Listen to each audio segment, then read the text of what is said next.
Manusia diciptakan sebagai makhluk yang serba tidak tahu, tapi uniknya manusia juga ditetapkan sebagai makhluk yang paling utama, mengungguli semua makhluk yang diciptakan oleh Allah lainnya lewat pengetahuannya. Untuk kasus Nabi Adam misalkan, ketika Allah berfirman, wa idh qala rabbuka lil malaikati inni ja'ilun fil ardi khalifah, ketika Allah menetapkannya sebagai khalifah seketika baru usai menciptakannya, sebab Allah paling tahu bahwasannya ini, ciptaanku ini yang paling pantas, yang paling utama, yang paling mulia, yang paling ahsan dan yang paling sempurna ciptaannya. Yang kemudian menuai protes dari seluruh penduduk langit di sana, dan tak terkecuali para malaikat di langit tertinggi itu. Dan mereka bertanya, qalu ataj'alu fiha may yufsidu fiha wa yasfikud dima wa nahnu nusabbihu bihamdika wa nuqaddisu lak. Kenapa kok manusia yang dipilih? Mereka itu suka menumpahkan darah, mereka suka ngerusak, mereka suka bikin masalah, beda banget sama kami. Tapi kenapa kok mereka yang dipilih?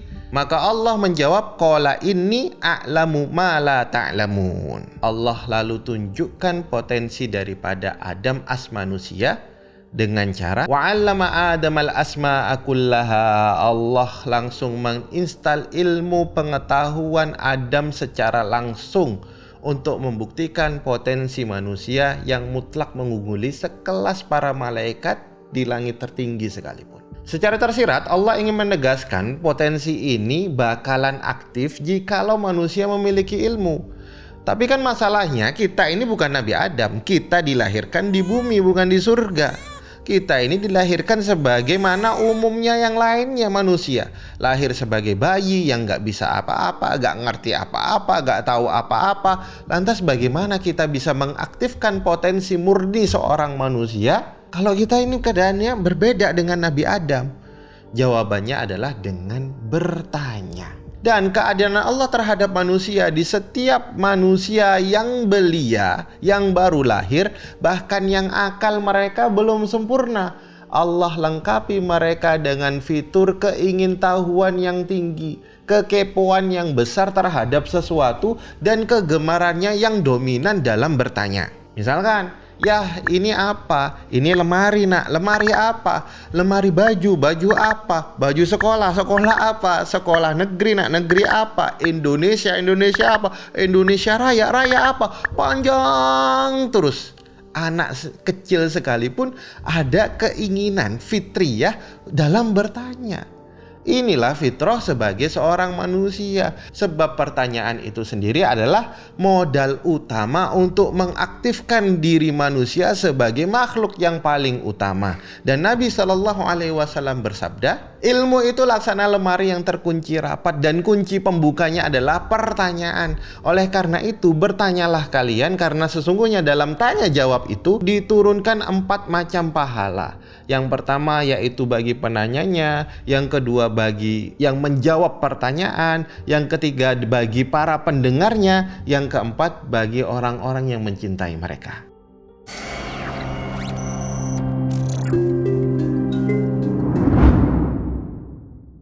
Malu bertanya, sesat di jalan. Sudah menjadi sunatullah bagi manusia jika tidak memahami sesuatu, maka upaya yang paling relevan adalah bertanya kepada yang tahu. Fas'alu ahla dzikri in kuntum la ta'lamun. Misal seorang anak sekolah tidak memahami salah satu mata pelajaran, misal contoh matematika, maka bertanyalah segera agar cepat paham, agar paham. Tanya kepada guru, tanya kepada teman terdekat, teman sebangku, teman yang paling pintar di kelas misalkan. Kenapa? Kalau nggak segera bertanya, ya sesat di jalan. Makin dibiarkan, makin tertinggal dia. Makin gak paham, makin besar kemungkinan kesalahannya dalam mengerjakan soal-soal berikutnya. Makin akumulatif nanti kesalahan dan kesesatannya nanti. Misal, kalau ada seseorang salah jalan, sudah pakai map tapi tetap ngaco itu Google Map-nya. Ini kan sering ya. Dan sudah bolak-balik nyari jalan, nggak nemu-nemu gitu loh. Alhasil dia muter-muter. Maka solusinya gimana? Ya nanya pada warga di segitu, warga yang lebih ngerti medan, mereka yang lebih tahu jalan-jalan di sini. Kalau dia nggak mau nanya, malu mau nanya, ya makin sesatlah dia di jalan. Termasuk juga jika kita menjalani kehidupan di dunia. Hidup itu kan sebuah perjalanan. Yang namanya perjalanan sudah seharusnya ada tujuannya dong. Nah, yang namanya tujuan pastinya ada yang sesuai dengan tujuan yang sedang dituju, ada yang nggak sesuai. Ada yang nyasar, ada alamat palsu, ada yang sesat. Maka gimana caranya supaya kita terhindar dari sesuatu-sesuatu yang menyesatkan itu? Ya bertanya. Tanyalah tentang tujuan hidup kita. Dari mana, untuk apa, dan akan kemana setelah ini, pada siapa, pada yang punya kehidupan, pada yang ngasih kita hidup, atau kepada mereka yang memahami ilmu tentang kehidupan dan kehendak yang menciptakan hidup. Kalau tidak, kita akan tersesat. Malu bertanya, sesat di jalan, di mana kehidupan seharusnya menjadi uji kelayakan untuk kembali pada pemilik kehidupan. Sehingga kalau malu bertanya, acuh bertanya tentang kehidupan, maka arah tujuan kehidupan kita ini akan mengarah pada rute yang salah. Harusnya manusia itu balik ke surga sebagaimana awal bapak ibu kita, ibu pertama dan bapak pertama kita, Adam dan Hawa, mereka diciptakan di sana. Kalau kita malu bertanya, malu untuk mencari tahu, malah kita akan tersesat. Yang harusnya balik ke surga malah nyasar, rutenya diarahkan ke neraka. Jadi, memberanikan diri untuk bertanya itu penting. Memang, di satu sisi, malu itu juga penting. Ia bagian daripada iman. Ia mahkota bagi wanita. Tapi jika dalam hal bertanya atas sesuatu yang tidak diketahui, kita mesti buang jauh-jauh rasa malu. Bukan tempatnya untuk malu di sini. Sebab malu bertanya, sesat di jalan.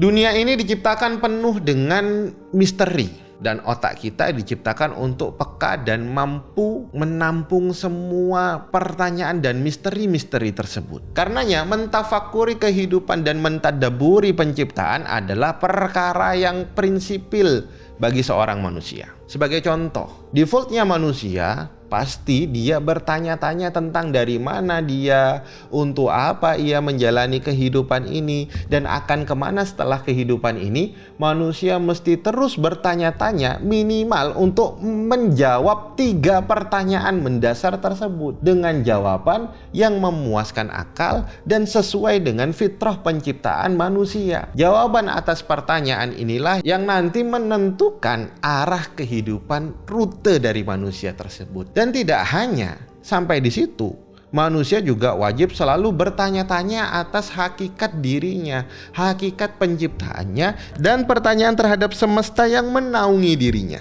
Afala yanzuruna ilal ibli kaifa khuliqat. Dia harus bertanya, itu lihat tuh unta bagaimana dia dikembangbiakkan. Wa ilas samai kaifa rufi'at. Dan bagaimana langit itu ditinggikan tanpa tiang, nggak ada penyangganya sama sekali. Wa ilal jibali kaifa nusibat. Dan bagaimana gunung-gunung itu ditegakkan, nggak pakai beton, nggak pakai kerangka dari seorang arsitek, nggak butuh. Wa ilal ardi kaifa sutihat. Bagaimana bumi itu dihamparkan. Fadzakir innama anta mudzakir. Dan maka berilah peringatan, karena sesungguhnya kamu itu secara fitriyah adalah orang yang senantiasa memberikan peringatan lewat tanya demi tanya itu. Inna fi khalqis samawati wal ardi wakhtilafil laila wan nahar la ayatil liulil albab. Bertanyalah, tanya-tanyalah tentang penciptaan, hakikat penciptaan ini, langit dan bumi, bergantinya siang dan malam, dan itulah ciri bagi orang-orang yang berakal. Terus saja itu bertanya-tanya akan hal-hal yang semacam ini agar keimanan kita itu terjaga, agar kita ini makin yakin kepada Allah, makin takut kepada Allah, makin berharap semata-mata kepada Allah, makin taat kepada Allah, dan makin mengilmui terhadap penciptaan Allah Subhanahu wa taala.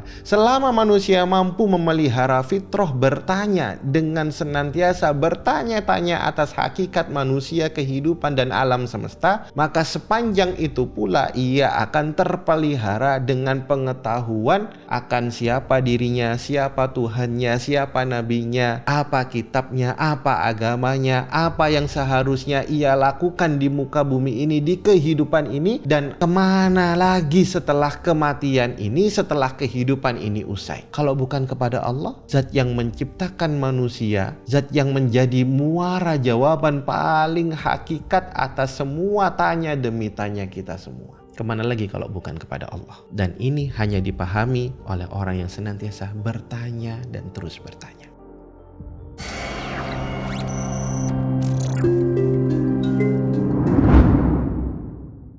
Hanya orang yang kritis yang mampu banyak bertanya di setiap perkara. Sebagaimana orang cerdas biasanya mampu mengajukan pertanyaan di atas rata-rata pada umumnya, baik secara kuantitas maupun secara kualitas. Makanya biasanya orang yang kritis itu adalah orang yang cerdas, dan sebaliknya orang yang cerdas biasanya orangnya kritis. Skill ini bukan sembarang skill. Ia perlu dilatih, ia perlu diberanikan, ia perlu diasah, dan ia perlu dibiasakan.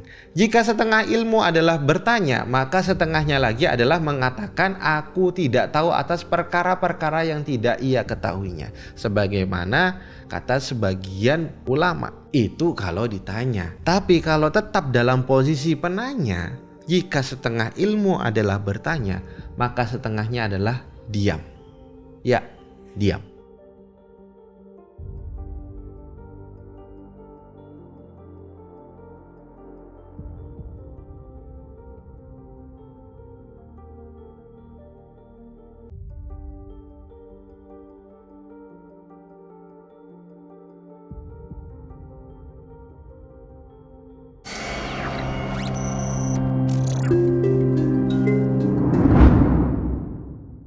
Kenapa setengah ilmu bagi seorang penanya adalah diam? Karena manusia yang cerdas dan mulia bukan sekedar bertanya dengan kuantitas, tapi juga bertanya dengan kualitas. Dia tahu kapan harus bertanya dan tahu kapan harus tidak bertanya. Meskipun dalam benak pikirannya ia senantiasa bertanya-tanya. Misal, bertanya atas sesuatu yang sudah jelas, bertanya untuk sesuatu yang tidak penting, tidak urgent, bertanya atas sesuatu yang sebenarnya tujuannya untuk ngetes, tujuannya untuk menyombongkan diri dengan cara merendahkan orang yang dia tanya. Bertanya untuk sebuah pernyataan yang sudah jelas, bertanya untuk sesuatu yang gak perlu lagi ditanyakan. Ada seorang Bani Israel atau Yahudi yang kaya raya, tajir melintir, yang hidup sebatang kara. Nggak punya pasangan, nggak punya keturunan juga. Tiba-tiba secara misterius ia ditemukan tewas di depan rumah salah satu Bani Israel yang lainnya. Keesokan harinya praktis dong orang-orang menuduh si pemilik rumah sebagai pembunuhnya. Si pemilik rumah nggak terima dong. Terjadilah akhirnya cekcok, perdebatan di situ. Karena pada saat itu nggak ada sidik jarinya, benar-benar bersih kasus ini, CCTV-nya juga nggak ada rekamannya, udah dihilangkan gitu kan. Mereka pun bersepakat untuk mendatangi Nabi Musa alaihi salam. Mereka bertanya kepada Musa, wahai Musa, engkau ini Nabi Allah, engkau ini bisa berkomunikasi kepada Allah, bisa berbicara kepada Allah, maka tanyakanlah kepada Allah siapa yang jadi pembunuh bagi laki-laki itu. Lalu Nabi Musa memohon petunjuk kepada Allah, bertanya kepada Allah Subhanahu wa taala atas apa yang seharusnya ia lakukan. Dan Allah kemudian menyuruh mereka untuk menyembelih seekor sapi betina. Mendengar hal itu, mereka dengan reaksi negatif mengatakan apaan tuh gitu ya. Ngapain sapi betina? Apa hubungannya sapi betina? Mereka secara kurang ajar melogikakan kuasa Allah dengan kuasa mereka sendiri. Mereka pikir kalau mereka menyembelih sapi ya gak akan ketemu jawabannya. Sebagaimana kalau dia melakukan seperti itu, mereka gak akan ketemu jawabannya. Allah pun seharusnya gak bakal dapat jawabannya, karena ini gak relevan, ini gak logis caranya. Mereka bertanya kepada Musa, kamu ini serius gak sih? Kamu ini ngeprank ya? Kamu ini ngejek kita ya? Kamu ini ngerjain kita ya? Awalnya mereka yang minta tolong kepada Musa, akhirnya sekarang mereka yang nuduh, mereka malah nuduh Musa yang enggak. Mereka nuduh kami ini bertanya tentang kasus pembunuhan, kamu kok malah nyuruh kita nyembelih sapi. Ini akalnya di mana? Ini Tuhanmu punya akal atau enggak sih? Untungnya Musa ini sabar, masuk dalam ulul azmi. Untungnya juga Musa gak ngejawab kamu nanya gitu ya. Musa itu gak jawab gitu. Musa malah menjawab, a'udzubillahi an akuna minal jahilin. Ya Allah, lindungilah aku, mampukan aku untuk sabar menghadapi orang-orang yang bodoh ini, dan janganlah aku termasuk orang-orang yang bodoh seperti ini. Karena mereka sudah malas dan gak percaya sama Musa, mereka enggan dan mengulur-ngulur waktu dengan pertanyaan demi pertanyaan untuk ngetes Musa dan Tuhannya Musa. Mereka mengulur-ulur dengan pertanyaan demi pertanyaan supaya bisa menghindar untuk tidak usah mengerjakan hal yang seperti ini, merepotkan bagi mereka. Mereka lalu bertanya kepada Musa, tolong dong tanyakan kepada Tuhanmu itu sapinya itu kayak gimana, kriterianya seperti apa, usianya itu berapa. Maka dijawablah sama Musa lewat wahyu daripada Allah, sapi betina itu tidak tua dan tidak muda, tetapi pertengahan antara itu. Maka kerjakanlah apa yang sudah ditetapkan kepadamu. Udah, jangan banyak nanya. Malah tetap nanya. Mereka nanya lagi, tanyakan dong kepada Tuhanmu, warnanya apa ya? Maka Allah kasih wahyu lagi kepada Musa. Musa lalu menyampaikan, warnanya sapi itu yakni kuning warnanya, tapi kuningnya ini menyenangkan bagi yang melihat. Kira repot dong. Lalu mereka bertanya lagi, tanyakan lagi dong kepada Tuhanmu tentang detail daripada ciri-ciri sapi itu, karena ini semua belum jelas buat kami. Kurang ajar ini emang. Lalu Allah lewat Musa menjawab, sapi itu adalah sapi betina yang belum pernah diajak untuk membajak sawah, membajak tanah, tidak pernah pula mengairi tanaman. Ia sehat gak cacat dan juga gak punya belang di kulitnya. Karena mereka mulai sadar, wah ini makin ditanya makin menyulitkan ternyata ini. Dan juga mereka mulai mikir nih, takut nanti kalau Musa dan Tuhannya Musa ini marah bisa berabe ini. Lalu mereka pun berkata, nah ya udahlah, ini udah jelas ini. Dan akhirnya mereka susah sendiri. Padahal perintah awalnya itu cuma cari sapi betina, gak peduli tua ataupun muda, gak peduli sehat maupun cacat, mau mati kayak, mau belang-belang kayak, mau loreng-loreng kayak, mau warnanya silver kayak. Kalau ada manusia silver mungkin ada sapi silver kayak, gak peduli. Mereka terus menyanyi, akhirnya nyusahin sendiri. Dan hampir mereka itu gak mau ngerjain itu, dan Allah hampir saja Allah mengazab mereka, dan hampir saja bahkan Allah tidak mampukan mereka supaya sengaja untuk diazab habis mereka. Untung mereka sempat mengatakan, wa inna insyaallah lamuhtadun. Dan jika Allah menghendaki, pasti Allah bikinkan kita ini untuk mampu untuk mendapatkan itu. Akhirnya disembelihlah sapi itu, dan Allah perintahkan untuk memukulkan bagian sapi itu kepada si mayit, dan mayit pun jadi hidup dan berbicara menunjuk siapa pembunuhnya yang sebenarnya. Yang ternyata pembunuhnya adalah keponakannya sendiri yang menjadi ahli waris satu-satunya yang tersisa bagi si kaya tadi. Yang ponakan ini gak sabar nungguin hartanya jatuh ke tangan dia. Ia juga khawatir hartanya itu nanti dibagi-bagikan atau dihibahkan kepada orang lain. Orang beriman itu bukan cuma berani bertanya, tapi gemar bertanya-tanya. Bukan cuma gemar bertanya-tanya, tapi juga kritis dalam bertanya. Bukan cuma kritis dalam bertanya, tapi dia tahu bagaimana cara bertanya yang baik. Tahu adabnya. Bukan kuantitas dan kualitas saja yang ditingkatkan, tapi juga adabnya juga ditingkatkan dalam bertanya. Bukan cuman baik dalam bertanya, tapi juga tahu kapan harus bertanya dan kapan seharusnya tidak bertanya. Dia tahu kapan harus diam dan mengatakan sami'na wa ata'na.